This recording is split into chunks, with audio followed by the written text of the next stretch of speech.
Eu espero muito que essa live seja engrandecedora para que vocês possam ter uma preparação psicológica formidável.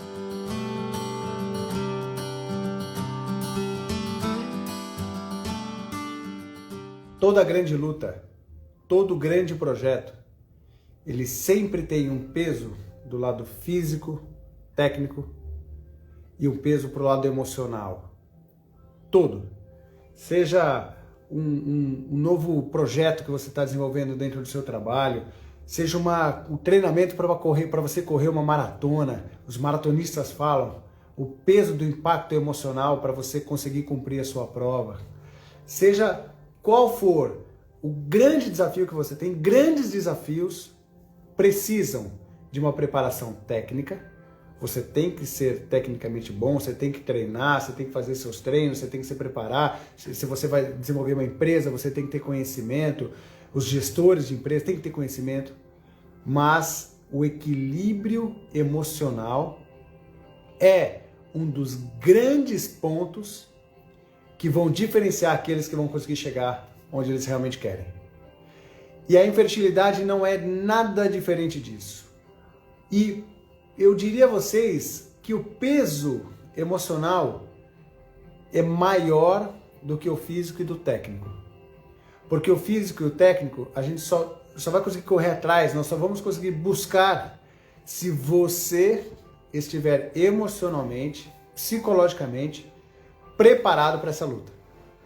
Então, como que eu vou fazer uma semana, no mês de março, lute pelo seu filho, sem chamar a Cris? A Cris é a psicóloga da clínica e é uma tremenda psicóloga, eu tenho grande admiração. Nós atendemos aqui aqui na clínica em Rio Claro. Eu estou aqui no andar de baixo, eu sei que ela está lá no andar de cima agora, me escutando, cada um na sua sala, e eu aprendo muito com ela, muito. E eu adoro fazer live com ela. Na verdade, essa segunda eu fiz uma live ano passado porque eu entro sem roteiro. Eu falo para ela, ela perguntou o que nós vamos falar. Eu falei, não faço ideia, mas eu acho que a conversa vai ser boa. Então, não quero enrolar não, que eu quero conversar bastante com a Cris. Cris, escreve oi aqui, me ajuda a poder te achar. Enquanto você escreve, deixa eu falar boa noite a todos, sejam bem-vindos. Eu espero muito que essa live seja engrandecedora para que vocês possam ter uma preparação psicológica formidável. Cris! Oi, Davi! E aí, tudo bem? Tudo bem, que gostoso estar aqui de novo. Obrigada pelo convite, Davi. Nossa, eu que agradeço, Cris. Já faz um ano da outra live? Faz. Nossa! Faz um ano. E sabe o que eu descobri? Que aquela live não é gravada. Ela não está no nosso aqui, porque ela foi feita lá no YouTube na época. Então, essa vai ser a nossa primeira live que vai estar disponível. Uhum. Eu descobri isso faz 3 minutos. Ah, que pena! Você sabe que ontem eu estava olhando o post que você fez e aí alguém comentou, né? Assisti essa live no ano passado e foi um divisor de águas na minha vida, né? E, nossa, eu fiquei tão feliz, né? Isso é uma alegria tão grande, saber que a gente realmente contribuiu para alguma coisa. E eu espero que hoje o nosso encontro seja assim também, sem roteiro. Que bom, eu não tenho dúvidas. A conversa com você é sempre muito boa. A Cris é uma tremenda psicóloga. E eu acho que quem vai acompanhar... Porque hoje em dia eu vejo muitas pessoas falam assim, eu sou psicólogo especialista em reprodução. Acho legal. Mas os transtornos psicológicos que chegam lá, muitas vezes não são só focados, não tem a origem na parte reprodutiva. Então, Cris, eu queria já chegar direto ao ponto e fazer a primeira pergunta para você. O psicólogo nessa luta, eu trouxe um enredo para o mês de março de 2021, que é a luta pela maternidade. E eu fiz uma postagem, que tudo começou dessa postagem, né? Onde as pessoas olham o positivo de alguém que postou, gritou, contou na família, contou na roda de amigos, e não fazem ideia da luta que foi para conseguir chegar lá. por toda a jornada e dificuldade que esse casal já passou para poder gritar positivo para todo mundo. E dentro dessa jornada, tem muito trabalho técnico, físico, mas tem um lado emocional que faz com que muitos casais cheguem lá na frente e não consigam gritar positivo. Da forma como você enxerga, quais são os maiores conflitos emocionais dos pacientes com dificuldade de conseguir engravidar?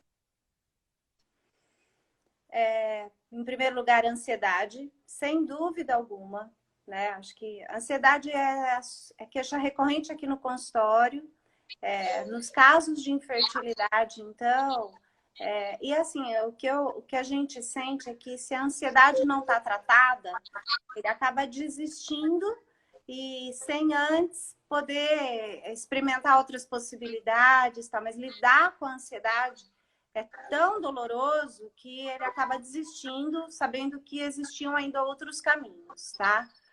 E nisso de desistir também, acho que a gente tem que falar da frustração. Lidar com a frustração é muito difícil. Muito difícil. Expectativas, outra questão que a gente trabalha muito aqui dentro, né? Tá dando Legal. alguma interferência no som, Davi? Eu te escuto bem. Você Tá? me escuta bem também? Sim, sim. Lidar com as expectativas, né? Saber, né? Ter o controle da ansiedade. São questões assim que a gente trabalha muito aqui com os casais, com as mulheres, né? Que estão em tratamento com você. Mas, sem dúvida. Agora, não, porque eu ia tentar entender um pouco mais. Eu gostei que você falou logo de cara a ansiedade. Uhum. Porque eu concordo com você. É difícil colocar o maior problema, é difícil hierarquizar, porque cada um vai ter o seu calo, certo? E a ansiedade, eu também vejo que é um ponto muito importante, assim. E se enxerga alguma origem, antes da gente pensar como lidar, como trabalhar a ansiedade, tem uma origem essa ansiedade? Assim, a pessoa já é ansiosa, o contexto faz ansiedade. A ansiedade é normal pelo processo ou é um processo patológico? Bom, a ansiedade tem a ansiedade boa e tem a ansiedade ruim, tá? A ansiedade boa é aquela que nos traz energia para a gente seguir adiante, né? É aquela que motiva, né? Que dá o friozinho na barriga. Essa ansiedade é legal, tá? Só que a ansiedade ruim, infelizmente, ela traz um monte de consequência. Uma delas é o medo. E é um medo que não é também um medo que protege, é um medo que paralisa, tá? Você me perguntou se a pessoa nasce ansiosa ou se ela aprende a ser ansiosa, né? A gente entende que a dinâmica familiar ela pode favorecer muito um determinado comportamento, tá? Pessoas que vivem em casas, a família, a dinâmica da família, né?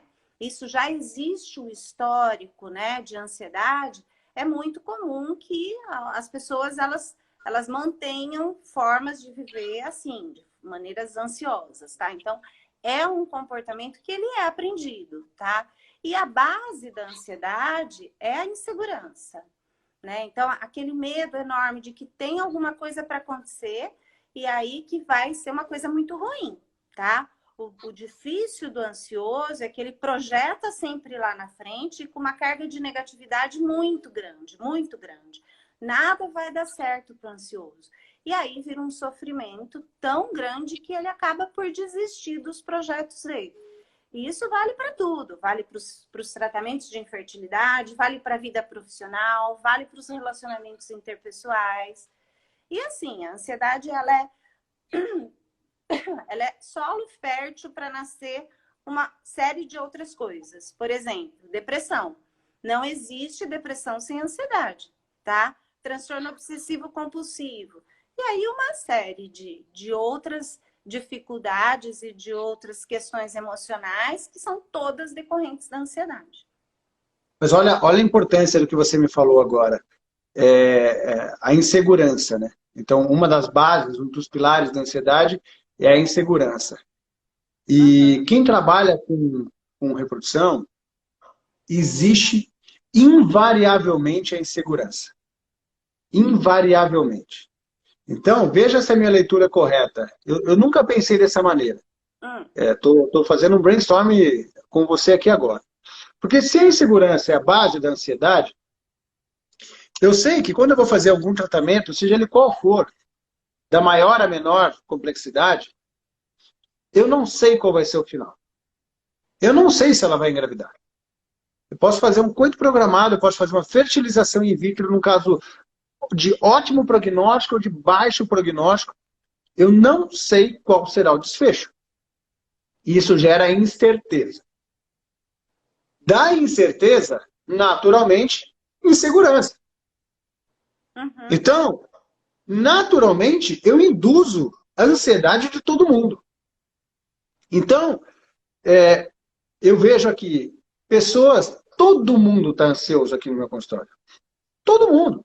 Eu falo para os pacientes, eu vou fazer o próximo ultrassom, eu falo assim, gente, eu estou ansioso para saber. Está chegando o dia do beta, eu fico ansioso, certo? E então, eu vejo que a ansiedade no processo de FIV, não só FIV, mas nos cuidados com a infertilidade, ela tem que ser muito bem trabalhada, então. Sim. Muito bem trabalhada, porque assim, não tem ninguém, garanto que ninguém, das 52 pessoas que estão aqui agora, que se está em tratamento não tem um pingo de ansiedade.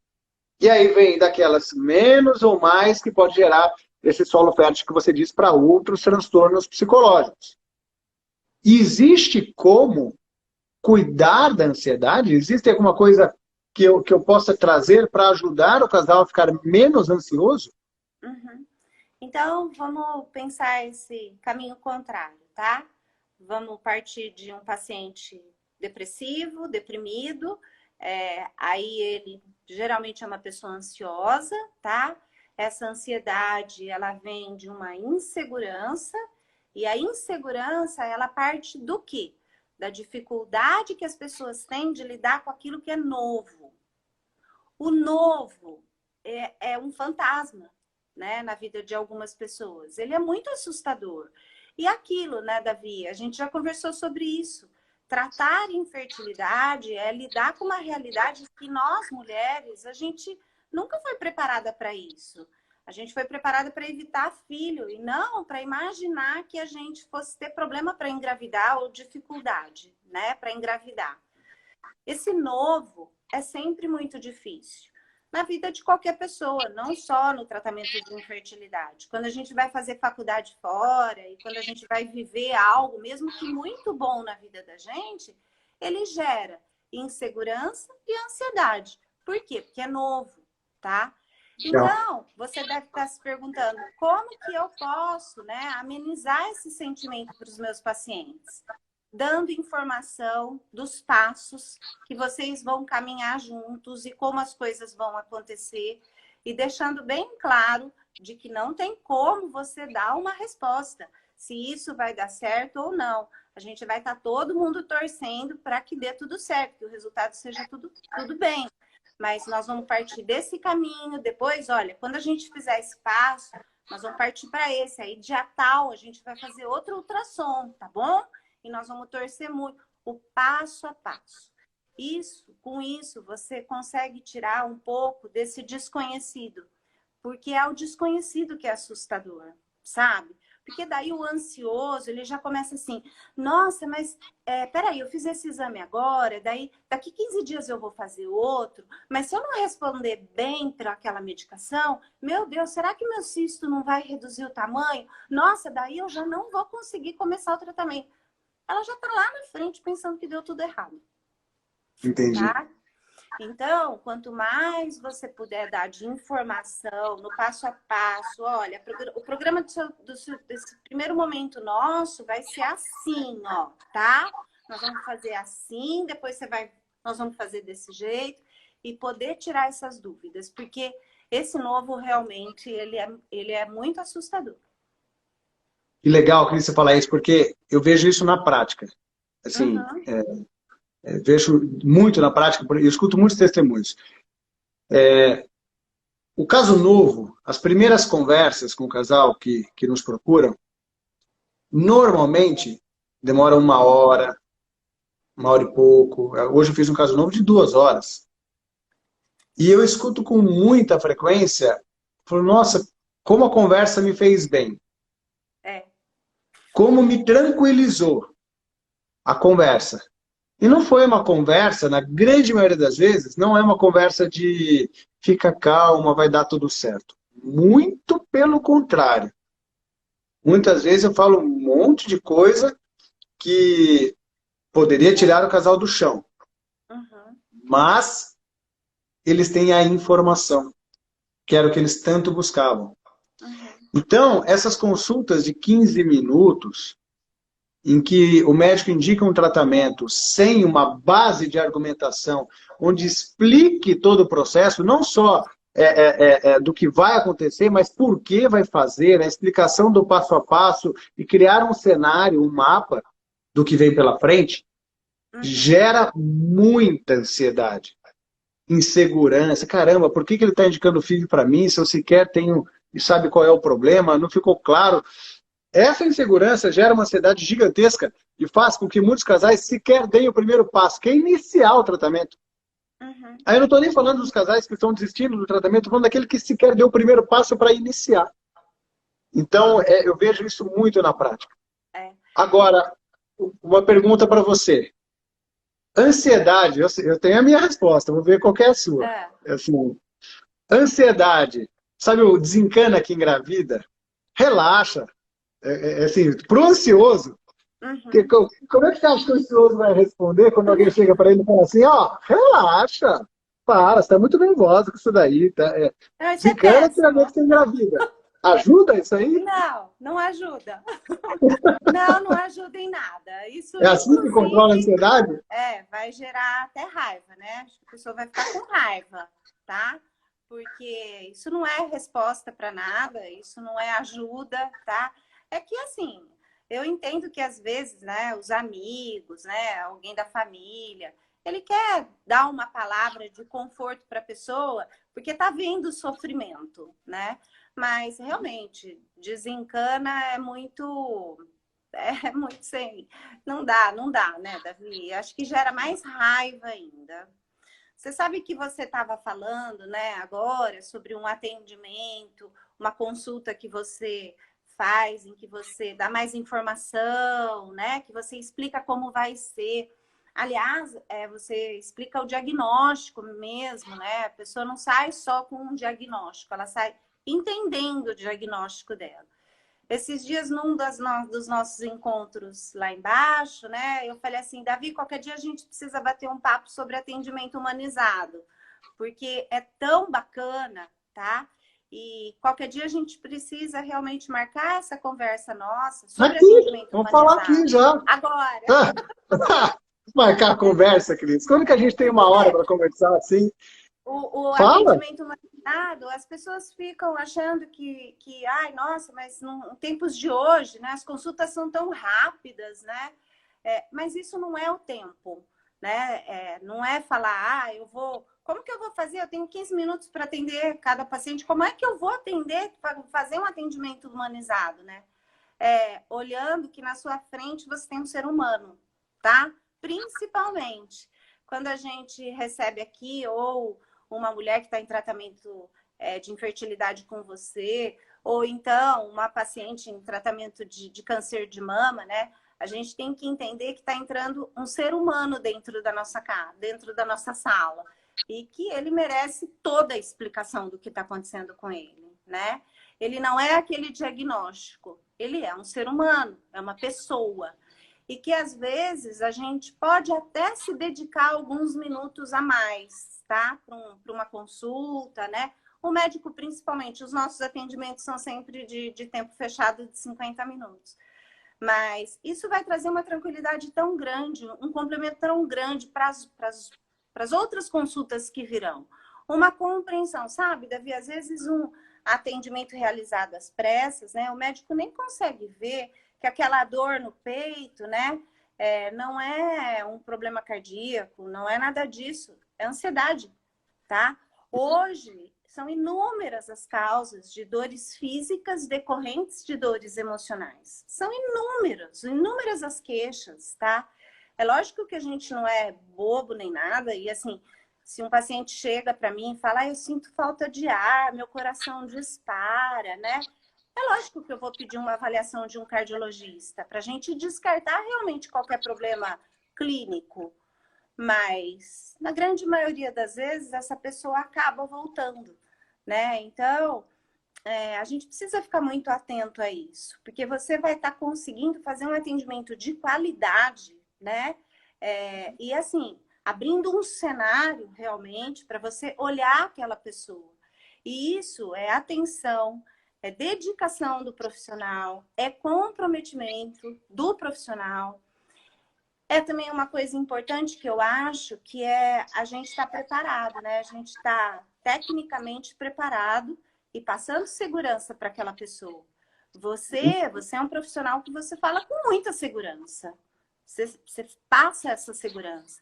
E isso, sem dúvida alguma, ajuda muito ao seu paciente confiar em você e falar assim, sabe, eu posso confiar nele, acho que eu estou num caminho certo. Adivinha o que acontece com a ansiedade? Tá? Ela fica muito mais sob controle. Se o paciente vai e assim, e não confia, sabe? Não sai satisfeito, né? É lógico que na próxima consulta, às vezes ele até abandona o tratamento que foi proposto, né? Ou então não consegue fazer aquele vínculo com o médico capaz de lhe trazer a segurança para dar continuidade para o tratamento. Eu comecei a ler bastante coisa sobre esse tema e eu realmente fiquei encantada. Não é muito legal, né? É a qualidade. E essa qualidade vai principalmente também do preparo nosso, do nosso preparo técnico. Por isso que a gente nunca pode parar de estudar, né? A gente tem que estar sempre... E assim, as pessoas que nós recebemos aqui, elas percebem isso. Elas percebem com a nossa fala, com a nossa segurança. E adivinha, ele recebe isso como segurança para ele também. Então, pronto, um pontinho a mais em que você está podendo ter o controle da ansiedade. Bom, acho que a ansiedade nós trabalhamos bem. Eu já tenho os meus gatilhos aqui para tratar isso. Só que você também falou um segundo tema, que é a frustração. É isso? Esse foi o termo que você usou? Foi. Eu posso dizer para você, assim, que a frustração na jornada da paciente com infertilidade pode aparecer em diversos momentos. Desde o diagnóstico da infertilidade. Então, eu não estou falando da frustração de um tratamento que deu errado. Eu já estou falando da frustração do casal que recebeu a notícia, na verdade, nem recebeu a notícia. Simplesmente está em casa tentando e menstruou no final do mês. Muitos têm a frustração e ainda nem sequer chegaram aqui. Outros chegaram aqui e têm a frustração porque eu dei o diagnóstico de um problema. Outros, a frustração porque eu ainda indiquei um tratamento de alta complexidade que ele não imaginava que teria que passar. Outra frustração porque não engravidou. Outra frustração porque engravidou e abortou. E assim vai os diferentes pontos de frustração ao longo dessa jornada que faz parte do meu trabalho. Certo? E isso torna-se um fator impeditivo em diversos momentos. Certo? Então, desde aquele casal que tem a frustração e não dá um passo adiante por isso, outro tem dificuldade para se reerguer diante de uma queda. É assim, como que você detalha a base dessa frustração? Quais são as consequências? Acho que essa é a melhor pergunta. Quais as consequências, né, na preparação emocional, assim, lidando ainda com o tema, estou querendo me preparar com uma luta. E a frustração vai acontecer. Ninguém vai ficar feliz. A frustração vai acontecer. Quais são as possíveis consequências da frustração no impacto emocional para os casais? Tá. Bom, nós, psicólogos, a gente considera que a frustração já é algo que o ser humano passa quando ele nasce. Ao nascer, é o primeiro momento de frustração que todo ser humano passa, porque a gente está lá no quentinho, né? A gente está bem acomodadinho e de repente, nossa, a gente vem para o mundo, né? Uma sensação de perdido e frio, aí a gente começa a sentir fome. Então, a gente considera que a primeira frustração, e aliás o primeiro trauma que um ser humano passa é logo no momento do nascimento. E aí a vida, ela é cheia de frustrações, né? A gente passa a vida inteira se frustrando, tá? E na verdade, desde criança, cabe aos pais acompanhar esses momentos de frustração e deixar o filho sentir raiva, né? Deixar o filho experimentar os sentimentos ao invés de reprimi-los, né? É muito importante, porque as frustrações elas vão nos acompanhar para o resto da vida da gente. Nunca tudo vai sair do jeito que a gente quer. Nunca. É simples assim, tá? Nunca vai ser tudo do jeito que a gente imaginou na cabeça da gente, tá? Muitas coisas vão sair de formas diferentes. E a gente vai ter que aprender a ressignificar isso, né? A tentar de novo, a se reerguer. As emoções que a gente fala tanto durante as sessões de terapia, elas fazem parte disso tudo. É muito importante que a gente ensine os nossos filhos e permita que os nossos filhos fiquem bravos. Porque a gente vai ficar bravo quando alguma coisa nos frustrar. Só que a gente tem que ficar bravo, sentir a raiva, não ter medo da raiva, para que a gente consiga se reorganizar para tentar de novo. Qual que é o grande problema da frustração? Quem não suporta a frustração, desiste. E já pensou que triste, né? Você ainda poder discutir com o seu médico outras possibilidades de tratamento e tal, mas a frustração desse primeiro que eu fiz foi tão grande que eu não soube lidar com a minha raiva, eu não soube lidar com a minha revolta, tá tudo aqui guardado dentro de mim e eu simplesmente paro e reclamo que as coisas não saíram do jeito que eu pensei. Ou seja, essa pessoa tem uma dificuldade grande para lidar com aquilo que frustrou. Frustrou, me deixou bravo. Fica bravo, né? Pode ficar com raiva. A raiva ela não é um sentimento bonito, mas ela faz parte do nosso repertório de emoções. Se você falar para mim que você nunca ficou com raiva, eu vou falar, não, lógico que ficou. A gente fica com raiva.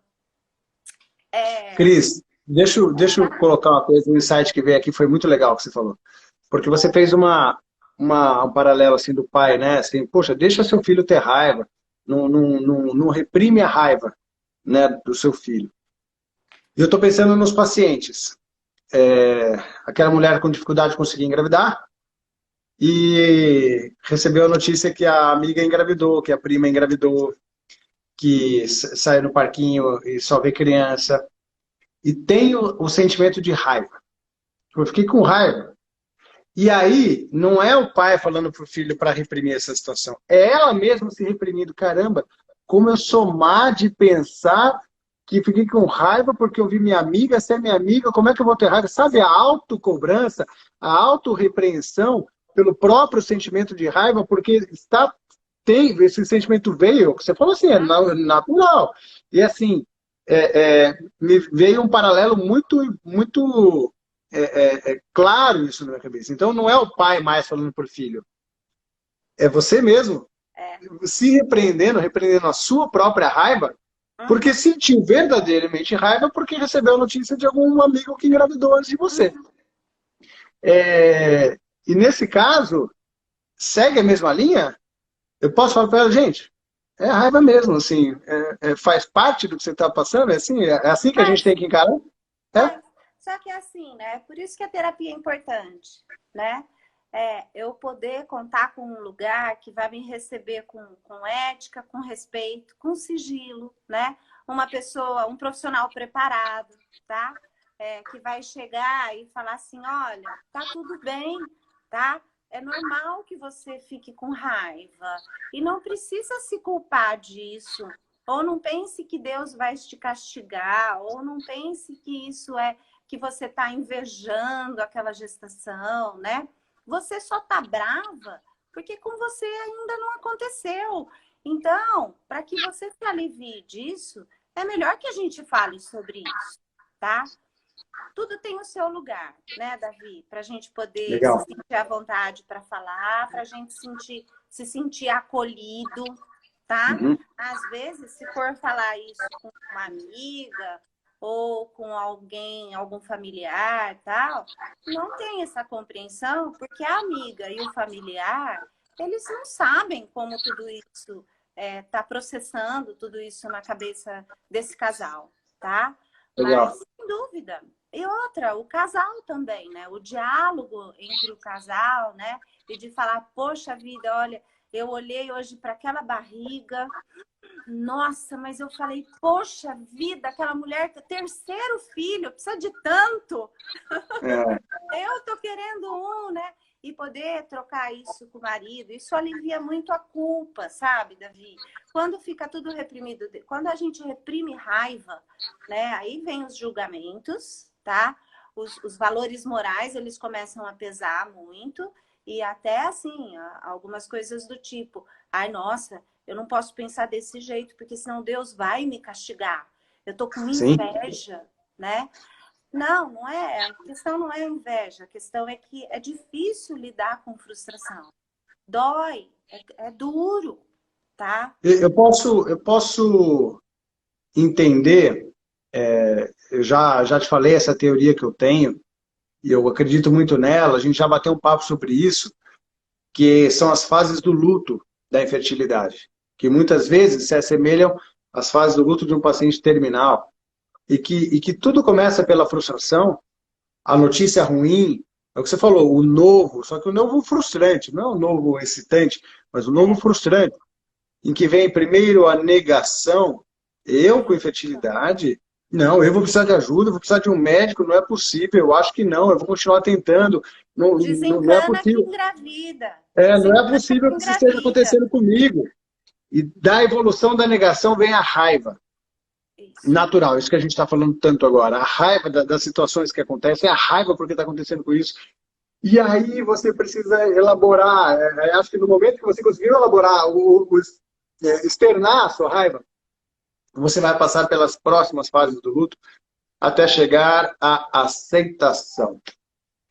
Então, um dos pontos mais importantes, Cris, do, da jornada de um casal com infertilidade, o maior vilão da infertilidade chama-se o tempo. E por que eu faço tudo, trago todo esse conteúdo? Por que eu acho essa live aqui fundamental? Porque se você, normalmente, o tempo te ajuda, Cris. Concorda comigo? O Uhum. tempo vai mostrar que essa raiva vai passar. O tempo vai ensinar as coisas, as novidades, as reações aos seus sentimentos vão dar o tempo necessário para a sua preparação. Só que qual é o meu problema, Cris? O tempo. Então, enquanto para você o tempo é fundamental, então é importante dar um tempo para o casal aceitar. Pode me corrigir. A gente não, é a primeira vez que eu filosofo sobre isso também. Está sendo uma live filosófica. Mas assim, enquanto para você o tempo é importante que ele passe, para mim, não. Não. Então por que eu quero? Talvez com essas palavras, esse entendimento, eu reduza o tempo do seu entendimento do seu problema psicológico. Estou falando técnico, não. Eu falo, pô, caramba, então é raiva mesmo, eu posso sentir raiva, eu estou negando. Para acelerar o passo. Para Uhum. acelerar o passo. E muitas vezes eu vou precisar da sua ajuda. Então não vai ser na live que a pessoa vai falar assim, pronto, agora estou pronto. Como que na terapia, qual é a importância do seu trabalho para encurtar esse entendimento para desenvolver uma ação? Uhum. Eu li uma coisinha bacana esses dias e fiz até um post, né? Falando, psicólogo não dá conselhos, né? Psicólogo, ele mostra para você, né? Aonde você está tendo as dificuldades na sua vida, os passos que fizeram você chegar até lá e principalmente os passos que você deve dar para sair de lá. Mas o passo é teu. a responsabilidade é sua e a vida é sua, tá? Numa sessão de terapia em que você tem um vínculo muito bem feito, em que você estabelece uma relação de confiança muito grande, né? A gente consegue trazer à consciência da pessoa as questões que realmente estão acontecendo. O fato dela estar presa em algumas ideias, tá? E o tempo que ela está perdendo para que a realização de um sonho dela, que um projeto de vida, né? Para que aconteça. Quantas vezes aqui, né? Eu já falei para paciente, percebe o quanto você está parado, né? Na sua vida, tá? Você está chorando por uma coisa que te entristece, por uma coisa que não te faz bem, e o que você mesmo está fazendo para mudar isso? Tem uma frase bacana do Lacan que ele fala que o que causa o conflito não é a terapia, é quando o paciente se ouve na terapia. E é verdade, porque esse processo da terapia, da pessoa se ouvir, isso é fundamental, tá? Então, quando a pessoa começa a se dar conta de que se ela não caminhar no sentido da mudança, né? E essa mudança vai a aceitação de uma FIV, a aceitação de uma doação, né? De óvulo, de material, aceitação até de uma barriga solidária, se houver necessidade disso. Mas enquanto ela não trabalhar isso dentro dela, as coisas não vão acontecer. Simplesmente o sonho dela vai ser interrompido. O projeto daquela família de ter filhos, ele vai estar interrompido. E não é porque o médico, né, não ajudou, não adianta a gente ficar querendo arrumar culpados. Porque isso é muito comum na hora da raiva. Na hora da raiva, a gente é ótimo, a gente tem uma criatividade para arrumar alguém para pôr a culpa. E com isso a gente se exime de todas, tá? Mas a nossa vida, ela só vai ter um sentido, eu só vou alcançar aquilo que eu quero quando eu assumir para mim a responsabilidade da minha vida. A vida é minha. A minha vida, né? Inclusive, essa definição de liberdade, né, ela é muito bacana. Porque a liberdade, ela não é simplesmente o fato de você fazer o que você quer. Eu faço o que eu quero, eu sou livre, tá? Como os adolescentes. Adolescente, ele tá assim, né, com o pé na liberdade, né, na vida adulta. A gente também, no começo da idade adulta, a gente quer fazer tudo. Tá? A gente acha que a gente pode, eu sou livre, eu tenho carta agora, eu dirijo, eu vou para onde eu quero, né? Mas o conceito de liberdade, Davi, não está só em você fazer aquilo que você quer, está em fazer aquilo que é melhor para você. E aí, nisso do que for melhor para você, as escolhas são suas. Nenhuma escolha tem a garantia de que vai dar certo. Nenhuma escolha. Mas você tem que escolher. Isso é liberdade. A droga, ela tira a nossa liberdade. O vício, né, a bebida, eles restringem muito a nossa liberdade. A pessoa acha que ela é livre, que ela vai beber, que vai usar droga. Nossa, eu vou curtir a maior liberdade. Que nada. Até o próximo dia que eu vou ter que ir atrás daquilo, porque, na verdade, eu sou dependente daquilo. Então, essa liberdade é uma mentira. O melhor conceito de liberdade é quando a gente tem o poder de decidir sobre aquilo que é melhor para mim. Esse é a melhor definição de liberdade. Agora é difícil tomar decisão, hein, Cris? É difícil, hein? Eu vejo aqui, porque são decisões de altíssimo impacto emocional, financeiro, físico, conjugal, com a incerteza do resultado.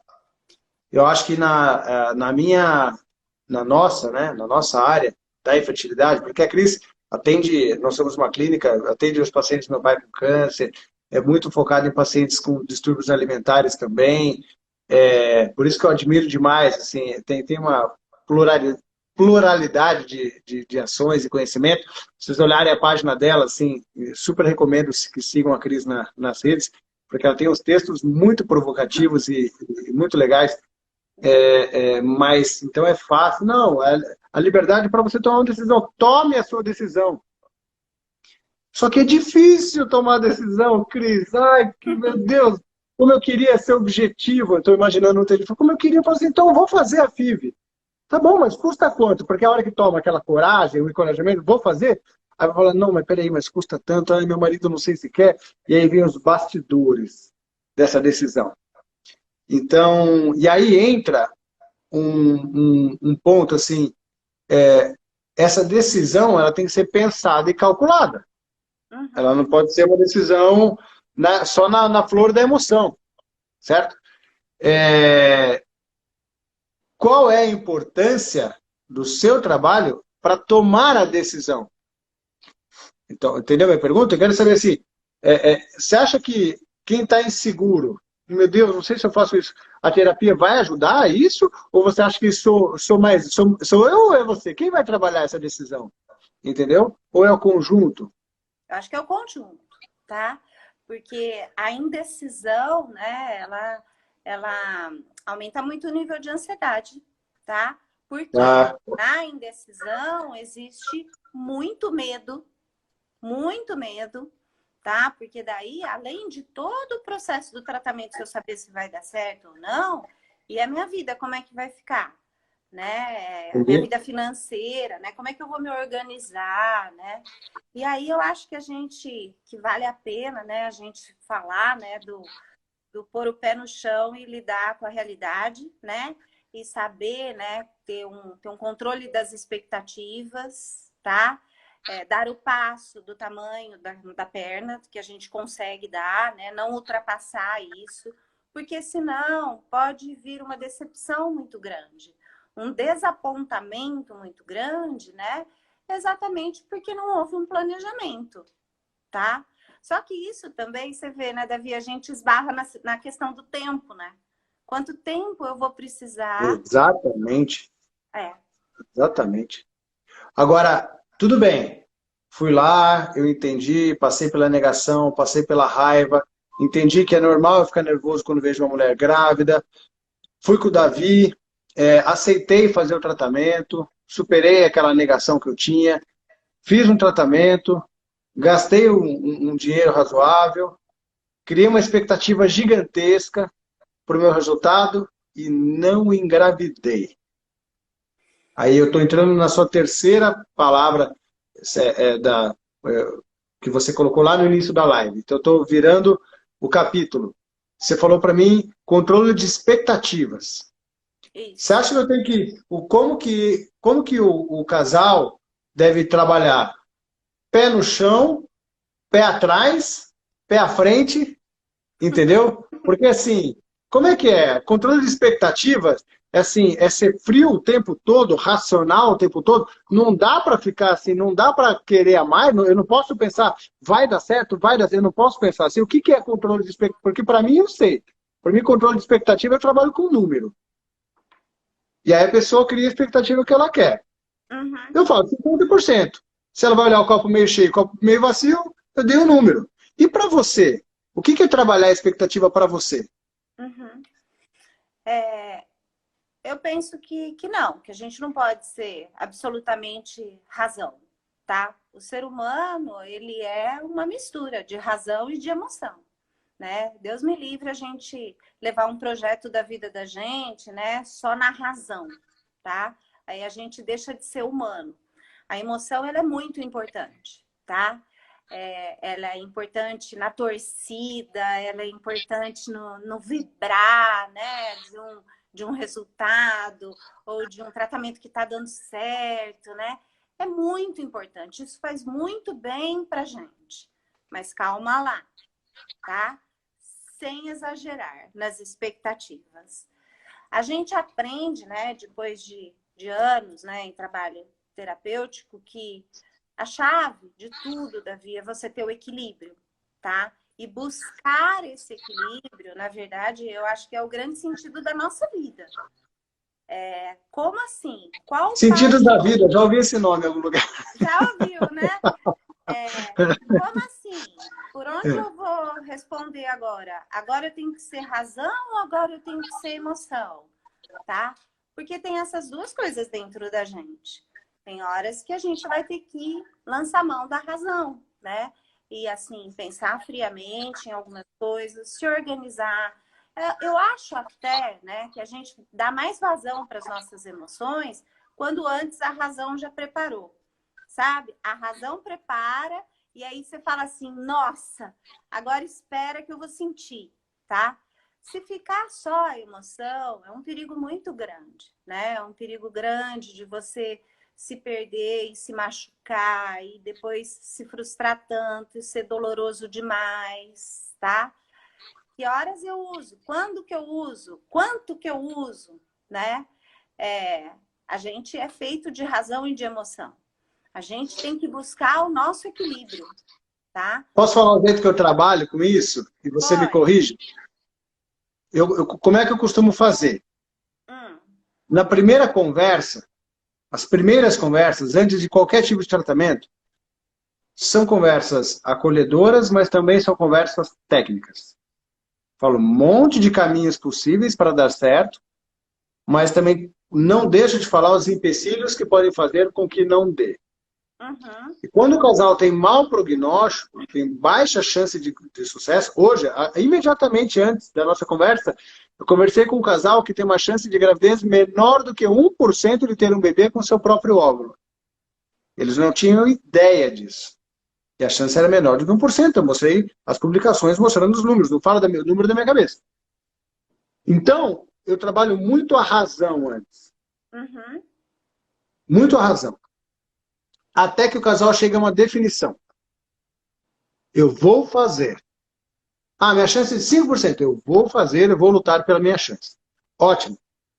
Aí eu começo. Eu falo assim, agora nós vamos pensar positivo. Uhum. Não fica me perguntando mais coisa ruim, porque agora eu vou pensar coisa boa.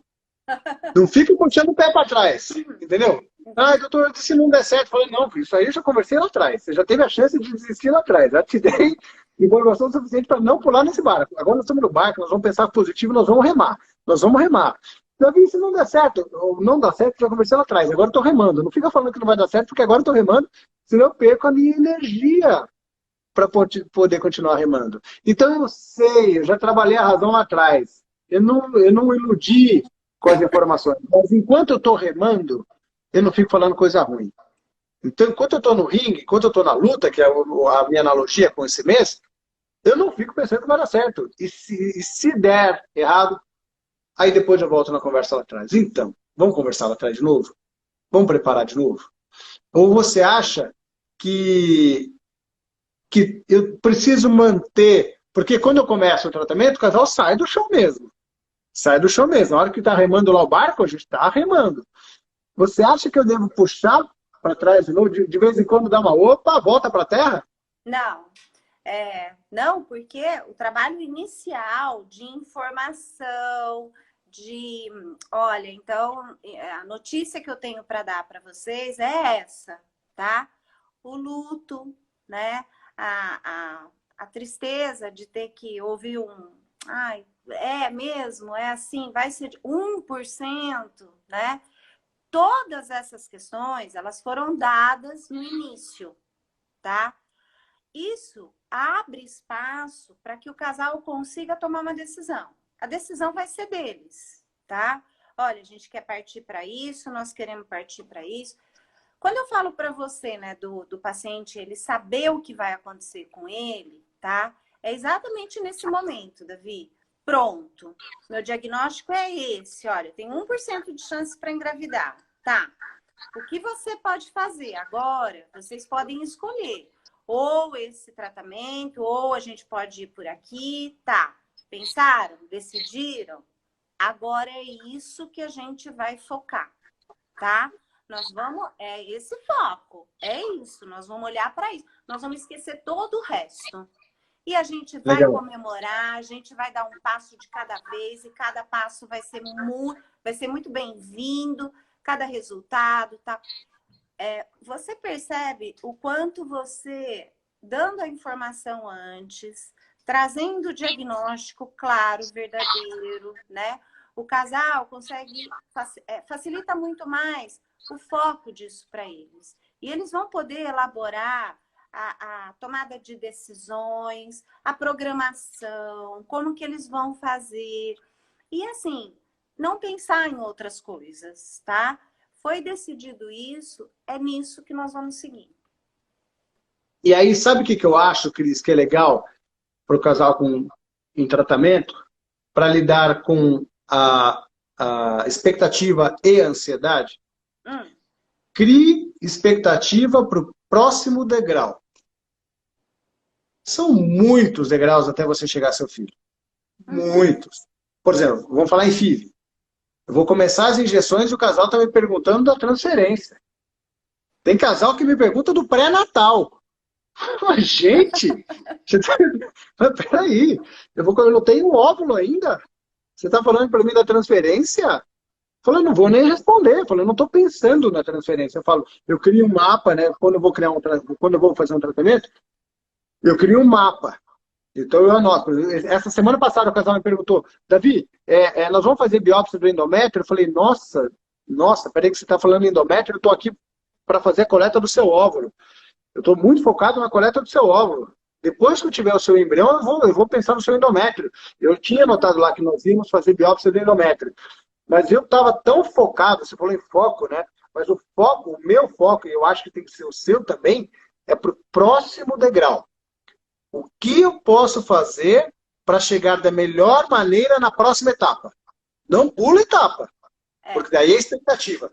Então, a expectativa final, sempre a meta. Então, vou colocar, a expectativa está relacionada à meta. Também é ter um filho. Ponto. Tem gente que coloca a expectativa em engravidar. Não, a meta é ter um filho. É isso. Bebê em casa. Essa é a expectativa. Então, vai degrau por degrau. Aí eu trabalho as duas coisas. Expectativa e ansiedade. Às vezes eu sei que eu aumento a ansiedade, né, Cris? Porque, pô, ele não me fala nada lá da frente. Aí a Cris fala assim, né? Não é isso? Pô, mas eu tô pensando lá na frente, ele quer me responder aqui atrás. O que eu faço? Dou o mapa completo? Davi, a gente não vai chegar lá na frente se a gente não andar um passo de cada vez. Tem respostas, né, que simplesmente você não vai poder dar, porque nem você sabe. É Boa. um passo de cada vez, né? É um degrau de cada vez. E assim, a gente está juntos. Por enquanto, é nesse degrau aí que nós estamos e a gente vai torcer muito que dê certo. Eu não tenho como te dar uma resposta lá da frente, tá? Quando eu falo, traz para o chão de novo, né? Põe o pé no chão, pé na realidade, tá? Controla a expectativa, né? É reduzir essa expectativa. É ajudar aquele paciente ansioso que está com a cabeça lá na frente, é ajudar a fazê-lo pensar com a consciência de que se não for um passo de cada vez, a gente não vai chegar lá na frente. Então, traz para cá. Qual que é o passo agora? É esse? Vamos curtir isso, vamos ver como isso vai acontecer, vamos torcer, vamos trazer as nossas emoções para que elas colaborem com isso de forma positiva. E eu devo comemorar as etapas vencidas? Ou comemorar antes é perigoso? Por exemplo, nossa, tive um bom número de óvulos. Durmo feliz ou durmo falando assim, ó, só mais uma etapa? Frio? Ou eu posso me dar o direito de estar feliz? Você dorme muito feliz, porque se não fosse bom o número de óvulos, pronto, já seria tudo encerrado e a gente ia ter que ver outra proposta de tratamento, não é assim? É. Então, e olha que legal, né? A gente está falando... a gente está falando assim, fiquei feliz porque consegui um bom número de óvulos. Hoje eu dei a notícia para um casal e nós ficamos muito felizes porque nós tivemos um óvulo. E ele formou um embrião. Um óvulo, um embrião. E é muito feliz. Para outros casais, essa notícia pode ser muito frustrante. Então, caramba, eu só tive um. Só tive um. E tem, para a grande maioria. Para esse casal, nós estamos radiantes hoje. Eu sei que depois, amanhã, a gente acorda e já estou pensando na próxima etapa, é o próximo degrau. Por isso que eu estou te falando, o degrau de cada vez. Mas nós ficamos radiantes porque nós temos um embrião. Foi uma luta para chegar nesse um. Então, como trabalhar também, Cris, essa dificuldade das comparações? Qual comparação? Porque para um é maravilhoso, para outro é terrível. Mas eu acho que isso, Davi, vem sabe, lá da fase do luto, da aceitação, quando a Tá. pessoa tem plena consciência de que a possibilidade dela é 1%, e ela sabe que é isso, e foi explicadinho para ela, né? O médico deu detalhe técnico até quanto fosse suficiente para que ela realmente tivesse a consciência de que ela tem 1% de chance, tá? Quando isso foi... quando houve a aceitação, tá? Daquilo, você comemora com muita alegria. Com muita Legal. alegria. Se não houve aceitação, a pessoa vai falar assim, ai, nossa, né? Legal. Numa frustração enorme. Então, você percebe que é um processo e que uma coisa vai trazendo a outra, tá? Legal. E às vezes, durante o tratamento, nós também ficamos frustrados. Por isso que eu gostei que você falou expectativa. Eu não esperava que você ia falar essa palavra. Mas eu gostei muito. Porque é legal traçar expectativas. Davi, qual é a sua expectativa para a próxima etapa? Só para eu poder me organizar aqui dentro, sabe assim? Só para eu poder trabalhar o que esperar. Ah, minha expectativa para você é ter mais ou menos tantos óvulos, ter tantos embriões, ter tantos blastocistos. Abaixo disso, eu também vou ficar frustrado, porque se eu, Davi, criei uma expectativa de 10, se eu tiver um, eu vou ficar triste. Então, pergunte para o seu médico qual é a expectativa dele para a próxima etapa. Para a próxima etapa. Não vai me perguntar, já vem amanhã, Davi, qual é a sua expectativa para o endométrio? Fala, gente, eu não estou pensando, eu estou pensando no óvulo. Eu assim, ó, Davi, olha, você acha que eu vou engravidar? Davi, você acha que eu vou engravidar? E nossa, né? O trabalho está muito anterior ainda, assim, não dá para te dar essa resposta lá da frente. Esse é o nosso foco, a gente está lá, é onde a gente quer alcançar. Legal. A forma como a gente vai alcançar, isso nós vamos construindo juntos e nós vamos escolhendo como a gente vai fazer. Você me falou de expectativa, né?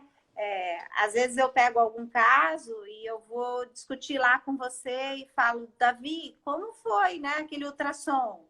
Aí você fala, foi assim, assim, né? Por que eu preciso disso? Porque eu estou trabalhando a expectativa aqui dentro. Legal. Entendi. Tá? Legal. Então, Vezes... o diálogo do médico com o psicólogo é importante durante o trabalho? É importantíssimo. A forma como a gente trabalha, né? E assim, o de dividir, né? A gente torce junto também, né? Porque a gente... É legal, né?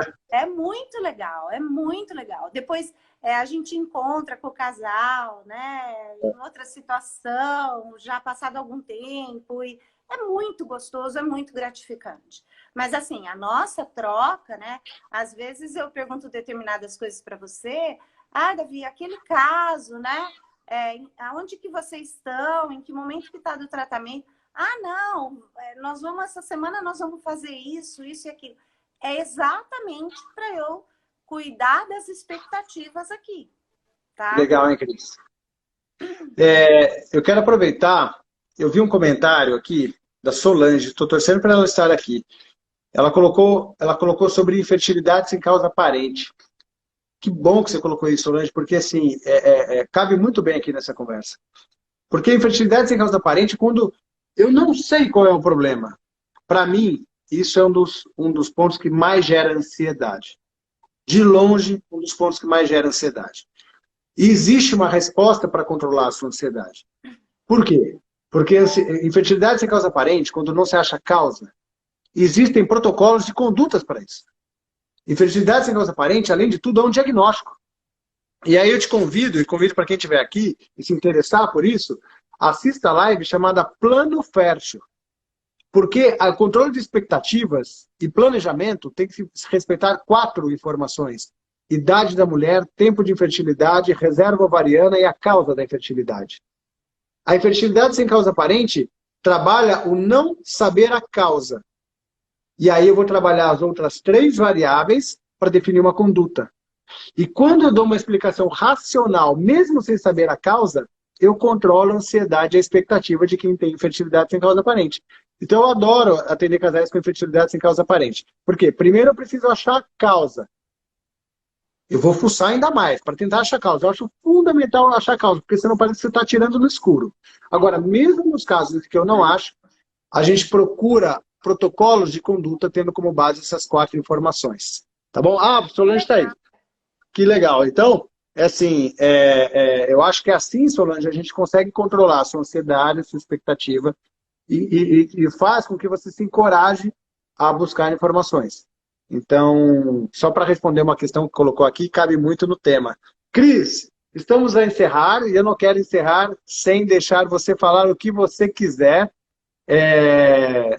Eu conduzi com algumas perguntas, eu adorei, porque foram perguntas novas, adorei entrar sem roteiro aqui, e eu aprendi um monte de coisa nova, algo que nós nunca tínhamos conversado. Uhum. Mas eu deixo para você fazer alguma menção, algum conteúdo que você ainda queira trazer, antes de eu fazer o agradecimento. Tá. Bom, Davi, é uma delícia as nossas conversas, eu fico muito à vontade, tá? É difícil, a gente não tem esse preparo para falar, né, em live e tal. Eu tô aqui acostumada com a solidão da minha sala, né? Tudo muito fechadinho, reservado, né? Mas eu fico tão à vontade com você, né? Eu acho que é tão gostoso. E assim, realmente, para o pessoal que está em casa, viemos sem roteiro. Viemos mesmo sem roteiro. E eu fiquei atrás dele aí alguns dias, eu falava, ô Davi, fala, né? Me dá uma dica, né? O que nós vamos falar? E assim, no fim, tudo é tão gostoso de ser conversado. Eu acho que existe um respeito tão grande, né? Eu te respeito muito como profissional, como pessoa.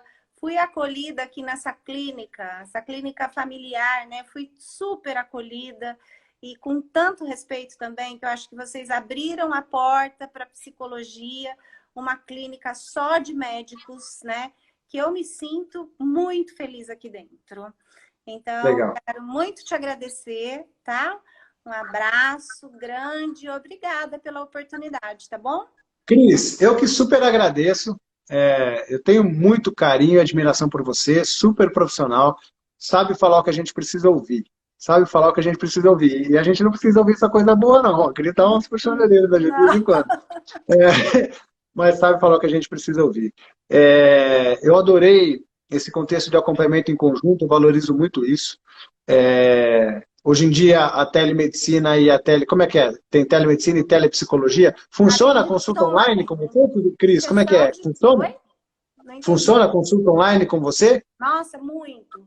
Sua experiência está sendo legal? Muito legal, Davi, muito legal. E assim, a gente já tinha isso permitido pelo conselho, né? Mas depois da pandemia tal, a gente recebeu muito treinamento, tá? Para melhorar até a qualidade de atendimento online.